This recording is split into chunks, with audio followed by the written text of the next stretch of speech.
যেখানে জলের অপর নাম জীবন, ঠিক সেখানেই সিপাহীজলাতে যে সমস্ত ঠিকাদার যারা জল জীবন মিশন প্রকল্পের আওতায় কাজ করেন, এমন 150 জন শ্রমিক যারা বিগত 2 বছর যাবৎ নিজেদের বকেয়া বিল পাচ্ছেন না। হ্যাঁ, এটাই মোদি মানিক সাহা ডবল ইঞ্জিনের সরকার, যেখানে দিল্লি যায় নেতারা, ফেরত এসে বিমানবন্দরের সামনে দাঁড়িয়ে বলেন এবারে কেন্দ্র 6 কোটি দিল, সেবারে 500 কোটি দিল, কিন্তু আদতেই সবই কি ভাষণবাজি? রাজ্যের এইসব অনুন্নয়ন কিংবা বকেয়া বিল আটকে রাখার দৃশ্য চোখে পড়লেই সাংবাদিকরা প্রশ্ন করত।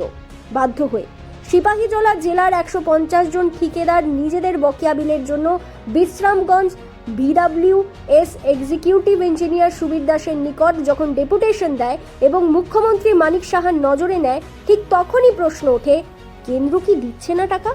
আর দিলেই বা কেন্দ্র ভাতা বঞ্চনা, অঙ্গনওয়াড়ি শিক্ষিকাদের বেতন, টিএসআর জওয়ানদের রেশন মানি সহ নানা দিকেই অভাব শোনা যায়।